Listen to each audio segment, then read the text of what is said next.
Welcome to The Rebound with Coach Matt Doherty. Welcome to The Rebound. I'm Matt Doherty, and today's conversation is with Ani Ganesan, co-founder of Blue Chip Maintenance. From starting at the kitchen table to building one of the Southeast's fastest growing property service companies, Ani's leadership journey is full of lessons you can apply to your own team. Let's jump in. Ani, welcome to the podcast. Excited to be here, Coach. Thank you for having me. You co-founded Blue Chip Maintenance in 2016 with Matthew King to offer one-stop property maintenance solutions throughout the Southeast. You bring over 2 decades of experience in sales, management, business development, and leadership. Tell the audience a little bit more about your upbringing and then your first job with Cutco Knives.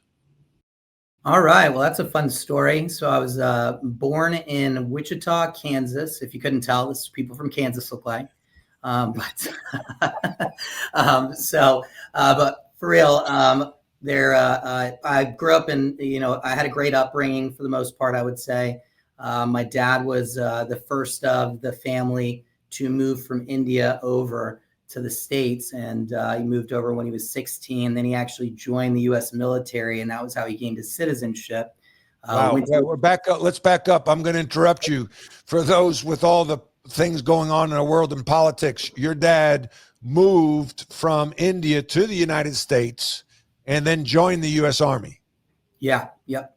To gain his citizenship. Yeah. Wow. He gained his citizenship, served in Vietnam, traveled the world through that vehicle, and learned a lot. Yeah, I bet. Why Wichita?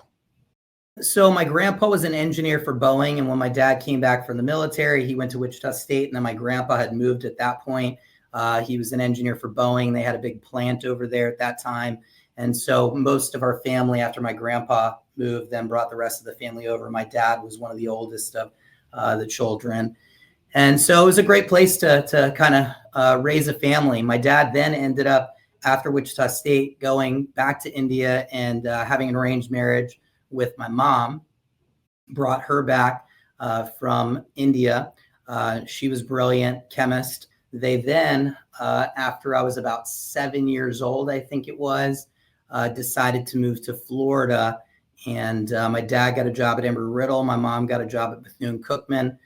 So both worked kind of in the college education system. And we grew up for the most part in Port Orange, Florida, right outside of Daytona Beach. So I spent my elementary school through high school years there. And that was eventually how I found Cutco. I started with Cutco Knives in the Daytona Beach branch office, which a branch office with Cutco is just a summertime office that they let typically younger college students run. They're trying to get experience, and they did well in sales, and now they get to run an office for the summer. So I was trained by this person that was basically about the same age as me at that point, Matthew Cousins. Shout out to Matt Cousins out there, University of Florida grad. I remember he was going through school at that point.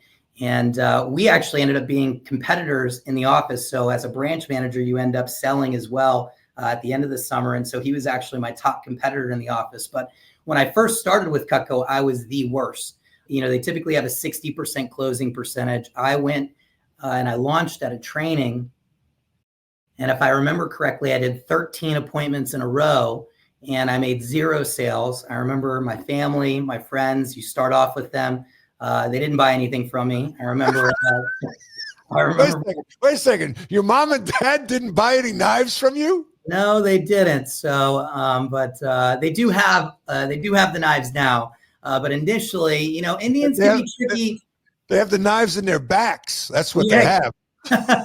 Indians can be tricky, especially with knives, because they typically eat with their hands, right? So knives are not the thing that they're using the most of, and they're just tough to sell to. But it did teach me a lot. And by the way, eventually when I got good, I went back to some of those people and I did start making some sales. But I will tell you, out of the gate, I was very nervous. I didn't know how to ask for the order. I was a person that memorized my whole speech. I had the whole 45-minute presentation down. But there was really one point that I remember vividly. And it was when I went in to turn my sample kit in. So with Cutco back then, you actually had to put a deposit down on this set of knives to show. So I had to put like $145 down. And I remember I was doing so terrible. And I was like, man, I really need that $145 back. So I went in to turn in my set of knives, and my manager would not let me quit. He said, hey, I have seen you in the trainings. I know that you've got the skills. We got to figure out what's going on.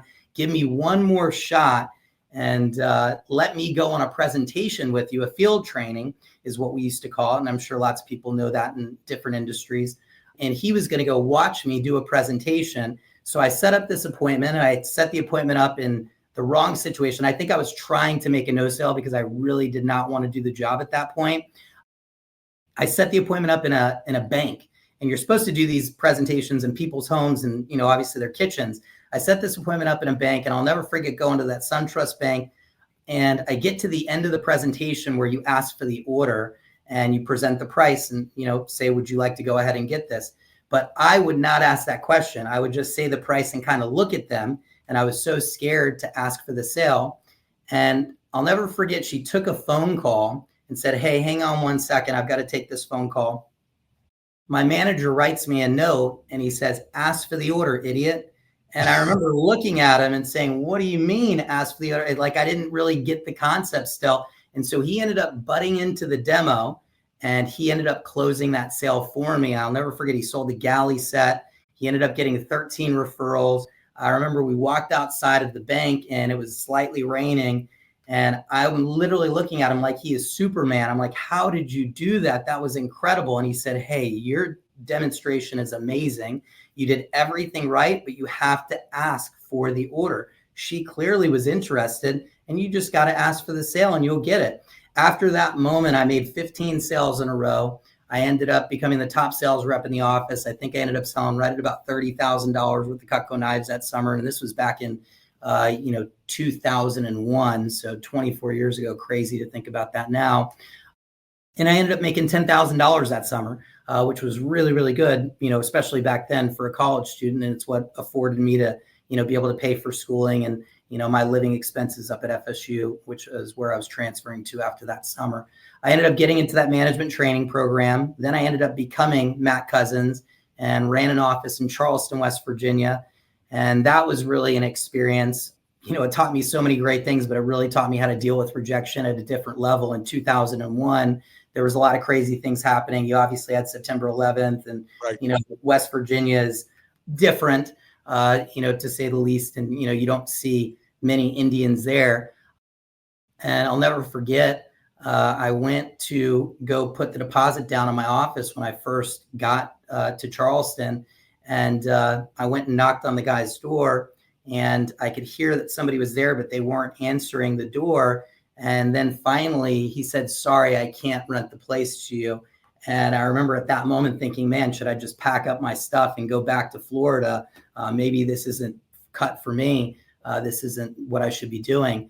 But I'll never forget, I continued searching, and I ended up finding an office. It was like an old fire station, not a sweet looking office, but it was in my budget, and we ended up locking that up. And, it was really a great summer, not without its challenges. My first receptionist quit, and I remember she said some pretty racial slurs to me after she showed up late, about an hour late. And I said, hey, I don't think this is going to work out. And she called me some names that I can't say here, but that was interesting. But then I found an amazing receptionist, and we ended up taking that office to one of the top 20 offices in the nation as a branch office. We were actually the number one office in the history still to this day in Charleston, West Virginia. I don't think anybody has ever done more in a summer in sales in that territory. And I think the price of the knives now are 2 to 3 times what they were back then.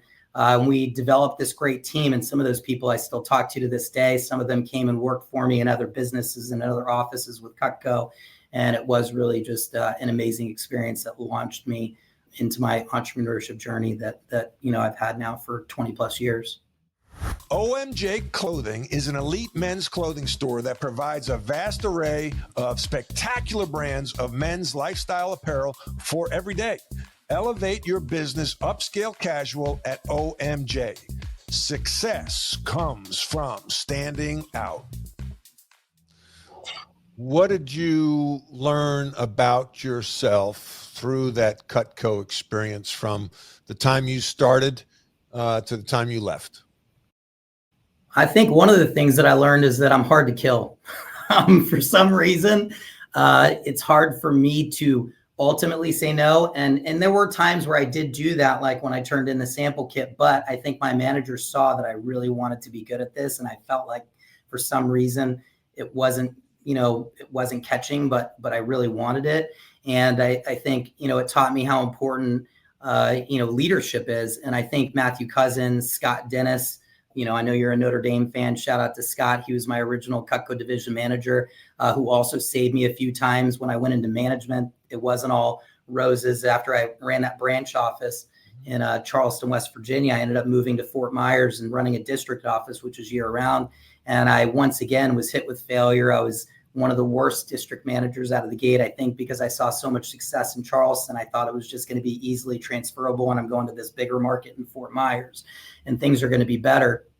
And it wasn't. And I had a lot of trouble there out of the gate. But, because I had great leadership, Scott wouldn't let me quit again. I'll never forget, I actually missed a conference. I was supposed to fly to Atlanta, I believe it was, for, a big conference with all the managers. And I was so embarrassed with my sales reports and my progress that I missed the flight on purpose. And I think I gave him some excuse, but as soon as I called Scott, he said, no problem. Hey, I'm looking online and I can get you a flight out right now. So we're going to get you on a flight and we're going to get you to this meeting. And he ended up getting me to that meeting. And it actually changed my life and my opportunity as a district manager, because we had this thing called the Christmas seminar program, where they run this big, huge training program over the holidays when kids are out of school. And that was my first glimpse of success in that market. I remember I had my first solid training seminar with a good amount of people. And I launched out, some really top level superstars that had, some big fast starts, we would call it, out of the gate, their first 10 days of sales. And I started to, have some solid paychecks, some solid sales reports. And I was like, all right, I think I can do this. All right, let's do it another week. Let's do it another week. And soon enough, by the end of that spring campaign, I was one of the top 10 managers in the region. And I ended up going from the worst that very next year in 2002. We were the number one office in Florida, beating all the Orlandos, the Miamis. And then I ended up getting a bigger opportunity to run the Orlando office when that came up, and took that to becoming the number one office. But, like I said, we wouldn't have done that if it wasn't for people saving me in situations and for great leadership. And, for me at times, again, like I said, being hard to kill. And I think that's something that ever since that point, when things get really tough, I often realize that's just the moment where, you're about to break through, and a lot of people give up at that time. And that's where you got to push. That is the moment when you are so close and you push through it, and success is just on the other side of the door, the fence, the wall, and you are hard to kill. Your manager would not let you quit. You ask for the order, idiot. I love that. And dealing with rejection. And a lot of that goes to coaching, right? To leadership you touched on. I talk about everyone should have a personal board of directors, and it could be informal or formal. And this is where Vistage comes in as an executive coaching, right? You have a personal board of directors, but some people can't capture this. And I remember a guy named Bob Bodine, who I had on this show a long time ago, talked about a personal board of directors. And on that board, you should have, a financial advisor, spiritual advisor, career advisor, and I think an encourager, a cheerleader, somebody that can say, no, you can do it. You can get through this. I've been through it. You will get through it. And you did.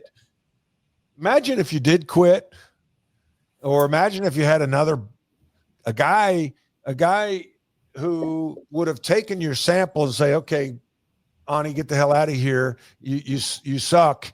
Here's your $145. But he said, no, we're going to go together. And you tried to self-sabotage yourself twice, in the bank and by missing that flight to Atlanta, and they wouldn't let you self-sabotage. That is the power of leadership, friendship, personal board of directors. I'm getting goosebumps because those guys could have let you fail, and they weren't. Yeah, that's really a cool story. I love that share. I love that. Think about that, by the way, Coach, is what would have happened. And I obviously wouldn't be where I am today. My business partner is somebody I met through Cutco, through that branch manager experience when I was running the Charleston office. He was running the Winston-Salem office. Actually, funny story, as we were competing for a big sales conference, the first time I'd ever met him, I get this phone call. And I didn't really meet him. It was over the phone, but I get this phone call. And of course, me being gullible, I pick up the phone. And, he asked me this question. He says, "Hey, is this Ananth?" And of course, my name is Ananth Ganesan, but, he couldn't pronounce my name. And, I said, "Yeah, this is." And he said, "Hey, how do you spell your last name?" And of course, I didn't know who this person was, but, I just went along with it. I said, Ganesan. He said, "Oh, great. This is Matt King. I just wanted to know what they should put on the second place trophy." And, and that was actually how I met Matt. And I ended up beating him for that conference, by the way, even though we got beat by Tina Aldrich. But we were number 2 for that conference. He ended up winning for the summer and was a top manager as well. But we become best of friends since that point. But yeah, I wouldn't have all the things that I have today, all the success, all the friendships. But one of the things that I took from that, and I was actually sharing this with my senior PMs the other day, I said, "Hey, it's very hard for people to leave a relationship. It's easy for them to leave a job." And whoa. That's a nugget. I love nuggets. I love nuggets on this show. Drop that nugget again. It's very hard for people to leave a relationship, but it's easy for them to leave a job. And that was what those experiences taught me. It was hard for me to leave those relationships. And especially when they went the extra mile, then it just kind of laid it in even further that, I had a lot of people that believed in me and that were counting on me and that I really cared about, that I also wanted to perform for. And it was a two-way street. And so, yeah, that's something that we talk about often. That's powerful. Cutco knives. I never heard of Cutco knives till I met you. There is a huge subculture of Cutco knives alumni, if you will, that now I hear Cutco knives, and they're all over the place, and they're all successful because of that training and coaching that you had back in the day.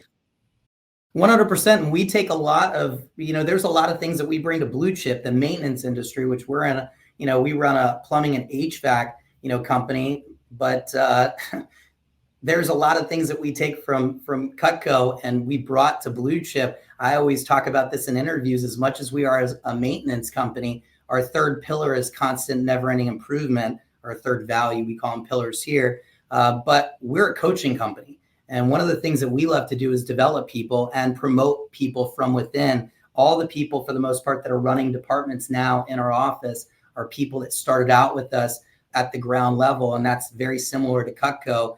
We find that they do a really, really great job. I think that sometimes experience is overrated. And I know you talk about this often. It's, a lot more, depending on the role, but about GWC, get it, want it, capable to do it. And if you have that, just like my manager saw in me at Cutco, I had those things. Well, you can unlock that key. You just got to find the right key, or you've got to unlock it with the right key. Yeah.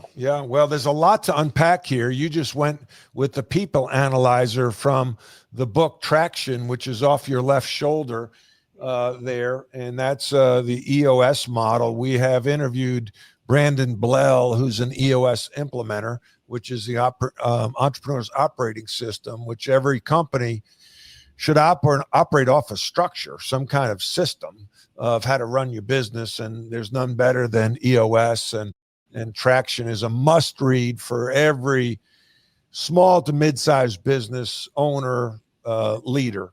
The only thing I have a problem with in that stack of books is I don't see the book Rebound. What's up with that, Ani? It's because it's at home. It's on my coffee table, and I have read it. And you have read it. What was your favorite chapter? My favorite chapter. Well, I can't tell you my favorite chapter, but I can tell you the favorite thing out of the book. Right. So my favorite thing out of the book, because I don't remember all the chapters. It has been a couple years since I read it. But my favorite thing out of the book is when there was I believe it was a situation where your father took you to a camp and the coach had told you something and you said, I already know that. And your dad, when you left the practice, said, don't ever say that again. Yeah. And I thought that was so powerful, because it kind of gives the impression that, you're a know-it-all. And obviously he's telling you that for a reason, whether you knew it or not, it wasn't being performed in that moment. And, that's where you say, got it. I got it. I understand versus I already know. Yeah. No, my dad was teaching me to be coachable. Yeah. My dad was a great athlete, played minor league baseball, was a track athlete in high school, baseball. And, he told me, and I think that he knew it hurt me, that I had a little, I call it Kia, know-it-all in me, and that he wanted me to accept coaching, because once you say, I know, the coaches don't want to coach you. And so the best thing to do is listen and be curious and ask questions and soak it up. And I told somebody the other day at a conference I spoke at, I told the group that one of Michael Jordan's best qualities was that he was a great listener. He was coachable, and he soaked it up and really tried to apply it. And it's a powerful thing. So thank you for that. Talk about, well, let's go here. Why maintenance? Why did you get into the maintenance business? Your background was Cutco knives. Why maintenance? So after Cutco, I actually went to go work with Yellow Telescope, which is not related to plumbing, but it was medical practice growth advising. So we would hire and train patient care coordinators and office managers for cosmetic surgery practices and, dental practices and things like that. And I did that for 4 years. And that was actually a business that was started by a very good Cutco friend of mine, John Hoffenberg, who was also, a division manager with Cutco and, competitor and somebody that I also learned from at that company, very smart guy, Wharton grad. And I got to see a little bit more of the back end, and especially kind of at that point, he was a smaller organization, maybe 10, 12 employees. And now they've grown quite a bit. I think they just won 5,000 for the 8th year in a row. But anyways, I got to kind of see the back end of a business. And I always knew that I wanted to run a business. What I loved about Cutco is that it taught you a lot about how to run a business, but you couldn't sell the business. It was still Cutco's, even though you found the office, paid the receptionist was your employee, you got paid a royalty off of the sales, but you weren't, you couldn't sell it. It wasn't your business. Right. So still Cutco. And so I knew that I wanted that. And I also wanted to bring, what Cutco taught me into a different industry. And so Matt and I, saw the maintenance and service industry just through knowing people in the space. We saw this space and said, hey, this would be a space where we could do some really great business. And the crazy thing about, this space, it's a service space, but what we found is a lot of people that go and get their master plumbing license or, get licensed in HVAC, they don't know the business side of things. So they could be the world's best plumber, but they're not great at the business side and even the service side. When you look at reviews and things like that, we're very proud of the fact that we have, I think, 4,000 reviews on Google now, 4.9 star rating. We really try to deliver there. And we saw that was kind of a weak point. And so when Matt was leaving Cutco after 18 years, we knew that we wanted to do something. We saw some friends that were kind of doing something in this space, did some research, and we decided to just go full throttle. So gotcha. Put a couple $100,000 together, lived off nothing, no salaries out of the gate, bootstrapped it. We lived in our first office. Matt had his house, but I moved from Miami and I lived on the top floor. We rented a 2-story house over in Town and Country here in Tampa. And my girlfriend at the time came over. She did our books, and we had one employee, which was Charlotte, his sister. It was really just 4 people in a dream, and starting in the mother-in-law suite of that house. And eventually, after 9 months, we had no idea things were going to move as fast as they did. We had 15 employees coming to that office, we'll call it the house office. And we were blocking traffic. And finally, the HOA president said, hey, what are you guys doing, throwing parties here in the daytime? And so then we moved into an actual office by the end of that year. It got real quick, right? Oh, it was so fun though. Those days are crazy when I look back at those pictures and I kind of see us working on folding tables and our first CRM. Now we have Salesforce, which is very different, but our first CRM was us just printing work orders out off the printer and taping them to the wall. And then eventually we didn't have any more wall left. And we're like, all right, we got to go to computers. So then we got our first CRM, which was Corrigo. And moved to Service Titan and then Salesforce. But that's how businesses start. If you've ever seen the Amazon kind of picture of Jeff Bezos in his house and he's got the little Amazon, banner and stuff everywhere. That was that office. That's right. House office. That's right. That is America, by the way. I mean, that's the land of opportunity. And you were given that opportunity as a son of an immigrant, right? Yeah, 100%. Yeah. To launch a business. And that is the American dream. I think, one of the things that, we all, particularly, we love working with all different types of people, but, we just had a plumber that came in and was an immigrant as well. And one of the things that I love about my upbringing is, we don't have, when I go back to India, even now, things have changed drastically in India, but you don't have the same opportunities that you have here. And so when I got those opportunities, I was all in, worked hard. I saw my parents do it, and you give it your all. Tell me about the pillars. You touched on pillars. What are they and why are they important? So we actually have 4 values. We give it to every person in every interview. I don't know if you can see that there. And, we have the pillars and we also have, what the pillars mean to us, because I think everybody has a different version of certain words. Like our first pillar is integrity, and integrity to you could be different than integrity to me. And so we had our first 10 hires sit down at a table and, kind of build the footprint of Blue Chip. So these were not created by Matt or myself. We had input, but, we took our first 10 hires around our conference table and said, what's important to you? And the 4 pillars that they voted on, were integrity. The second is accountability. The third is constant, never-ending improvement. And then last or fourth is bring the fire. We want, and what that means is we want people that are excited about what we do, excited about, the culture that we bring, and excited about maintenance and the business that we have. But, those are kind of our guiding principles. When we make a decision to hire somebody, and that's why I give that to them right out of the gate in the interview. If we make a decision to hire somebody, fire somebody, give somebody a raise, promote somebody, we look at how they line up to those 4 things. And typically the way that I do it is you either get a plus or a minus in each category, or you maybe get a plus minus, in that category if you do it sometimes and sometimes not. But what we're really looking for, in my opinion, those things are things that are in our control, right? They don't take talent. I always say I'm amazingly unamazing. Right? I will do the little things. I will do the things that are in my control. Those things are in everybody's control. And so I'm looking for people that have pluses in each one of those. And those are the people that move up in our company. Love it. I freaking love it. I'm all about culture, core values, and then operationalizing those core values and defining them and really putting them to work. One of the biggest struggles most leaders have, and I spoke about this, I speak about it often, you can come up with core values, you can come up with the behaviors rooted in the core values, but it's the holding the people accountable part that they find the hardest because they don't like confrontation. Mm-hmm. How do you hold people accountable at Blue Chip? Well, I think there's a great book. If I can give a little book shout out, I think I've even heard you reference this a couple times. Susan Scott, I believe I got it up here, Fierce Conversations. And that was one that I read at Cutco and then have listened to probably 5 times over. So, I think the first thing is people have a misconception about accountability or confrontation. And you actually do more harm than good when you don't confront somebody over something that needs to be confronted, right? But, the opposite side of it is, as a leader, you could be the leader that just kind of lets everything go, or you could also be the leader. And sometimes people fall in these 2 buckets.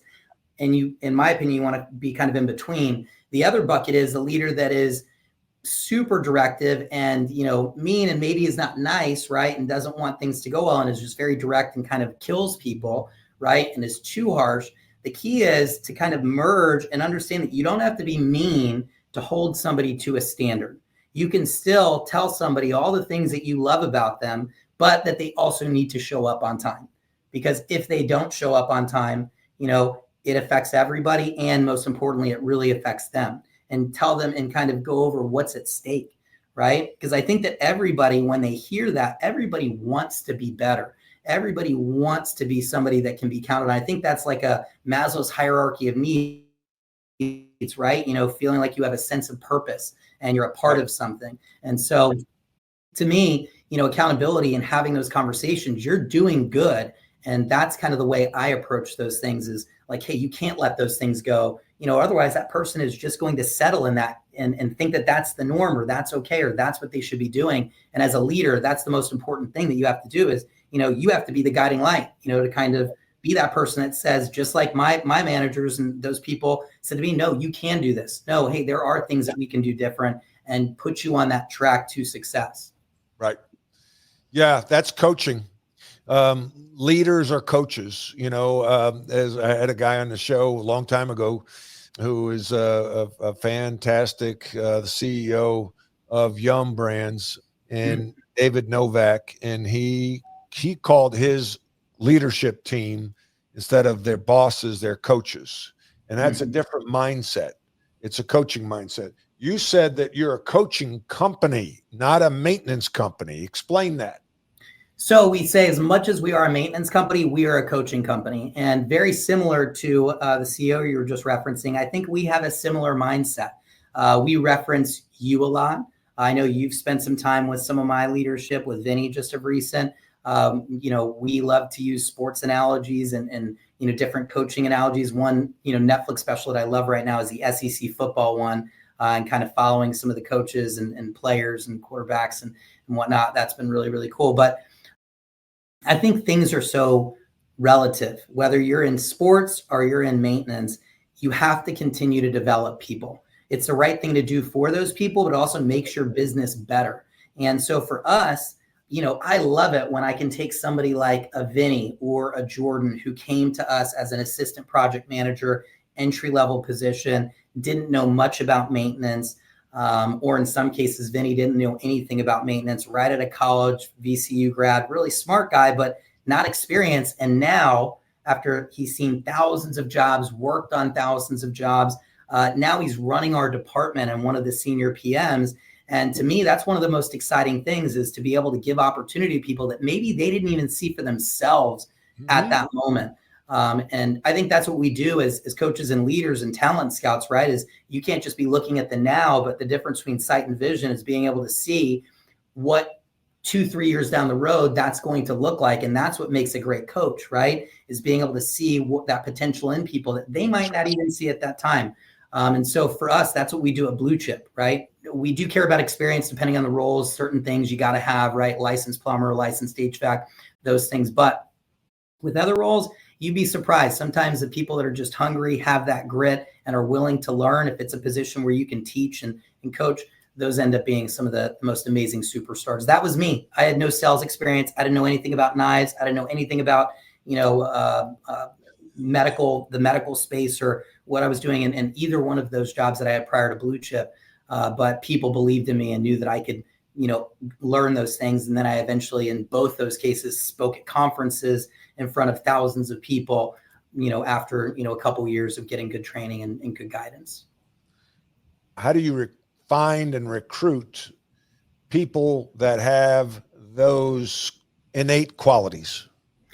So I personally love seeing sports and also team sports. Now, I'm saying this as a tennis player, which is not really as much of a team sport, although I do play a lot of doubles now. But I love seeing when somebody has got, high school or college football or baseball or any of those types of things, because they know how to work well within a team. All right. They know how to be a contributor, or, when they become the leader, in some cases, I love seeing that. They know how to lead groups. But I also, I recruit towards our pillars. That's the main thing. I look for people where I will ask questions that aren't kind of layups, right? That kind of will tell me about my idea of integrity and how they might fit in, my idea of accountability and how they might or might not fit in. And, I really kind of recruit towards those pillars, and, and I look for people that are hungry. And again, GWC, get it? Do they get the role? Do they want the role? And, are they capable of that role? And if so, we could train them. Yeah, that's a EOS mantra, the people analyzer in the book Traction. Partnership with Matthew King. Is that a 50-50 partnership? Yep. And I remember I met with Damon John, and I actually have a video. I bought 10 of Damon John's books off Shark Tank. He came to Barnes and Noble, and it was in our first year. And I was like, I got to go meet this guy. Let me get some tips. And if you were one of the first to buy 10 of his books, you got to spend 30 minutes with him. So I made sure I was there super early, and I got my 30 minutes and got my video in. But one of the things that he said when I told him that we were in a 50-50 partnership, he said, "Oh, that's a terrible idea. That's never going to work." And so I was like, "Oh, no." But it has been an amazing partnership. One, I've known Matt for 25 years now, from Cutco. We have been on a lot of trips together. I know his family really well. When I moved here from Miami, I actually spent a few weeks until we found that office. I spent a few weeks, it might have even been a couple months, maybe a month or so, with his family. And even though they say not to do it, and I'm not saying it's the best thing to do, but I think for our situation, it has been really good. We've been co-leaders, co-founders, co-CEOs. We split the business up in half, and we both kind of know our role, and we both know our strengths and weaknesses. We oftentimes call ourselves salt and pepper, right? And so, but yeah, it's been amazing, and it's been a great run, and that run actually started at Cutco. That's where I knew it was going to be a good fit. We started as competitors, but then I ended up actually working in his division. When I moved to the Orlando office, he actually got promoted to becoming the division manager of Florida. And so he was running the Tampa office, but also running the entire division. And then I became an assistant division manager for him. And so we already kind of had that experience. And we also had a lot of success there. We were Silver Cup champions, which means that you were the number one division in the company. Also, both he and I ran number one offices at different years, and him in Tampa and me in Orlando. And so I knew what I was getting into there. And I knew the kind of heart he had. So it's been an amazing. Why would Damon John, why have you heard, why do you think it is suggested people should not go into 50-50 partnerships? Because sometimes you can end up in a stalemate, and then it's hard to move forward. But one of the things that Matt and I have a really good understanding of with each other is, if one person is running a department or overseeing it, he kind of gives me free reign, and I'll rebound ideas off of him, and he'll trust me in certain situations where we might not agree, but he'll say, "Hey, you can go ahead and do this, but I still think a different way." And I say that to him with certain things, and you got to kind of give them that free reign. But the thing is, we have the same goals ultimately. We might have different ways of getting there in certain instances, but we do have the same goals. And then with the big picture stuff, and we have a lot of communication. I think that's the other thing. Sometimes in partnerships, you don't have as much communication, as much connection. I can almost already know what Matt is thinking in almost every situation. And he can almost know what I am thinking in almost every situation. So we can end up insulating things, right? If we're going to make a decision, we'll go and talk. And I already know that he's going to have some reserved feelings about this, this, and this. And I've already got that thought process in my head of how I'm going to answer that and why it still makes, why my case, it still makes sense. So a lot of communication, and maybe some people don't have that, and they don't have the trust. I think that's the most important thing. And that's probably important in any situation, but we have that trust. Even if something goes wrong, that's where trust comes in play. That's right. And yeah, you've been together for a long time, through a lot of different experiences. You know each other, you like each other, and you trust each other. I don't always like him with every situation, but and I think he says that, but we always love each other, right? There's certain things where we might not agree on everything. We'll agree to disagree, but yeah, we're brothers. So what's the biggest challenges now in your industry?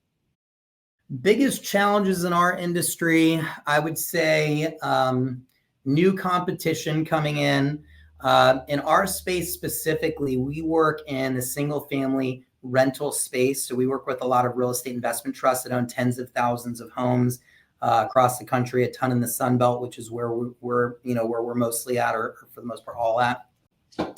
And we work with a lot of property management groups, so that are managing rentals for other people that own them. And so in our space, I think the biggest, some of the biggest challenges as well are you have a lot of people that aren't buying houses at the same rate, due to interest rates, high prices. And so they're kind of tighter with their pocketbooks. Maintenance is never going to go away, but we've got tighter margins. Also, you've got, tariffs and things like that have increased material cost. And, and then when you have a whole lot of new people that are coming into the space, they're competitors, it makes for a very competitive, marketplace. And so for us, it's just, fighting for those work orders and making sure that we're top of mind with our clients.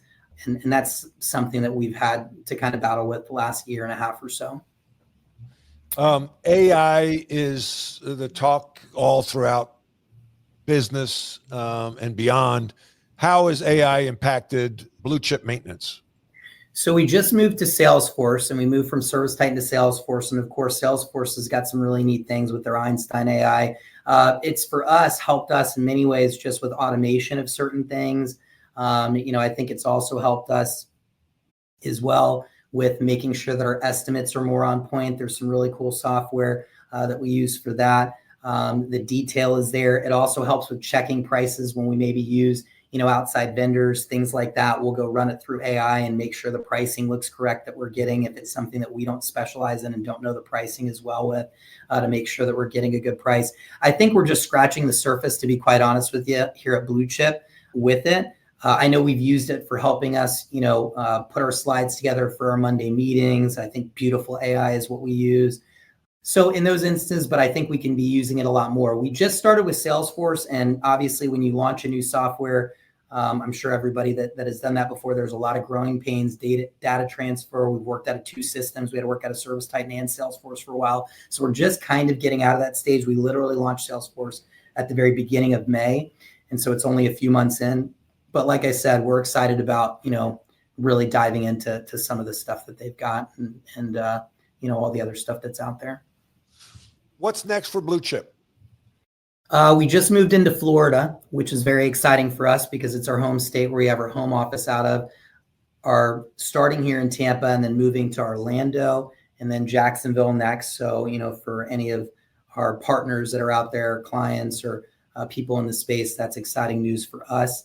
But we're really pumped about moving into Florida. This is a huge market for this space. We had some contracts that kind of kept us out of that we finally got through, and are really pumped about new opportunities here. Tell me 3 concrete actions that listeners can take today to elevate their people and their performance. I think first is get time with your people. One of the things I never do is go to lunch alone. So I think that's the first step. That's I think that I remember hearing a saying from, I believe it was Amar DeVay, who's still the VP with Cutco and a great mentor of mine, but he said, love is spelled Time. And so, that's how you show people that you love them, is get some time with them. And it's about quality time, not quantity. So like I said, when you go to lunch, take somebody with you and get that time with them. Then I think the next step is, figuring out in that person's role in a business, what is important for them? What are the KPIs that they need to be focused on in their role? And KPIs are key performance indicators, right? And, talking about those, but then, measuring and following up. And then I think the third piece is the follow-up, right? After you have those things that you're looking for, and hopefully with each role, I think this goes back to EOS and top rating it talks about as well. But having a scorecard, right? There is actionable, measurable things that you're looking at for that person to succeed with, and then following up with them. Don't wait for their annual review. That's the worst way to follow up, because now you've had a year of time that's went by before you could have actually took some action. So there should be follow-up that's happening in many cases on a weekly basis. So every week we have all of our numbers for our entire team that we cover at the meeting, but then all the department heads get them, and in their campfires or their meetings, they're going over that. You've got to make sure that you're following up consistently, and that's how you move the needle forward. It's never going to be through big things. What I've found is it's through the little small things that make the difference, right? The difference between boiling point and steamy water, it's 1 degree, but 1 degree makes it pop. 1 degree less, it's just hot water. I mean, Ani, you should have your own podcast. This is good stuff. No, you do a great job. I'll leave that for you. So the coaching is coming out, right? And you are a natural coach. Matter of fact, people don't know this, but you like to coach and teach tennis. So you are at heart a coach, a teacher. You talk about Blue Chip is a coaching company, and you are a reader. Leaders are readers. You have that stack of books. You referenced a couple of books like Fierce Conversations. And what is the one book that shaped your leadership view? The top book that comes to mind. Oh man, my top one. There's a couple. Fierce Conversations is one. I love Atomic Habits. I just passed that to somebody in the office today. If you really want to figure out your finance game, shout out to Dr. Garlic, one of my tennis buddies. He gave me this great book that changed my life. It's called The Elements of Investing, and it was huge for me. But I think the book that's impacted me the most has been The Inner Game of Tennis. And did we talk about this? We have talked about it, by Tim Galway. And I actually heard about this not from the tennis community, but I was reading, I think, something that Bill Gates wrote. And he talked about his top 5 books of all time. And his number one for getting out of your own head was The Inner Game of Tennis. And he talked about how powerful it's been, not just for him as a tennis player, but also in the world of business. And man, that book changed my life. It made me a better tennis player. I wish I had read it when I was a kid, but it also, as a business person, really just helped me understand, how the brain kind of works with the body. And when you get so focused on other things, or your brain's thinking about something else and you're not present, you're not in that moment, your body can't perform. You can't do the things that you should be able to do at a high level. And so those things are so connected, and being engaged, being focused, being present. There's this point in the book where it talks about just focusing in on the seams of the ball. Forget about everything else. It's just about the seams of the ball. And you forget about the score. You forget about who you're playing against. And that was a game changer for me. It's all about getting in the flow. Yeah. And your life's impacted by 3 things: the people you meet, the books you read, and the trauma in your life. And in 1984, I was going through a little bit of a funk as a player at North Carolina my senior year. I met Dr. Richard Koop, who was a sports psychologist in the Department of Education at UNC. He worked with golfers, and he wrote a book, but the book he had me read was The Inner Game of Tennis by Tim Galway. I read that book. He gave me some tapes to listen to before games of basically the ocean. And he really wanted me to move from my left side of my brain to my right side of my brain and be present, and to see the seams on the ball and not worry about how I was holding the racket, so to speak, right? So 100%. I was more conscious of holding the ball, how do my feet, and he said, basically, catch the ball and eye the target. And so I just looked at the front of the back of the rim, caught the ball. That next game, I went 7 of 8 against Missouri in Greensboro. It was like within a week. Boom. And Inner Game of Tennis and how it applies to business. That I didn't see that was coming. And that's why I love asking these questions. One thing people don't know about you that they might be surprised, and I'm gonna hint. All right, it's has to do with Las Vegas. What? I already know it. So I played the World Series of Poker last year. I do like playing poker, and that is one of my kind of fun things to do when I actually have time. But I play a lot of Texas Hold'em. That trip was a 2-week-long Vegas trip. That was a lot of fun. I got to play in the main event. I didn't cash, or I didn't place in that one, but I did cash in the mid-stakes World Series of Poker and played against some of the best. If you know poker, Sean Deeb, Chance Cornett. I actually busted Sean Deeb with pocket 4s. That was really fun. But it was a great time. And you learn a lot through playing poker as well, too. One of the things that I love about that is just the people. you really get every different type of person at a table sitting with you, and that dynamic is really, really fun and, kind of similar to life in a way. But yeah. What's your vibe, your wardrobe at the poker table in Vegas? Is it, the big aviators with a hat? What's your look? It depends on what's working. I am a little superstitious. So if I start winning with something, like I had my hoodie that I wore in the mid-stakes tournament, there was 3,000 people that I believe entered that tournament. And by the end of the first day, I was 10th in chips, which is, really, really good. And so I kept wearing that wardrobe until the end of that tournament. But yeah, that was a hoodie. And I typically wear a hoodie, and I've got, glasses that I'll wear, kind of like this. No hat usually, but yeah, dark glasses. Any gold chain or anything? I wear my lucky chain right here, so, What was the biggest pile of chips you had? What was the value? Oh, I mean, in cash games, and those are probably here locally, because with tournaments, it could be anything. I've won a couple tournaments. I won, a tournament here at Hard Rock, their Winter Poker Open. So you end up with all of the chips in a tournament, but, cash games might be, 15 or 20,000, something. Gotcha. Like that. Yeah. Gotcha. Ani, where can the audience follow you and/or Blue Chip? You can follow me on LinkedIn. That's probably the best place to follow me. You could also follow Blue Chip on LinkedIn, Facebook. Those are the platforms for Blue Chip. Instagram, I believe, as well too. I don't personally have an Instagram, but so LinkedIn is the main thing for me. Ani, it's I love your story. You're an inspiration to me. You inspire me. One of the things I love about being an executive coach is being around people like you, because you've overcome, you've been challenged, you've rebounded, you've fought through, you're hard to kill. There you go.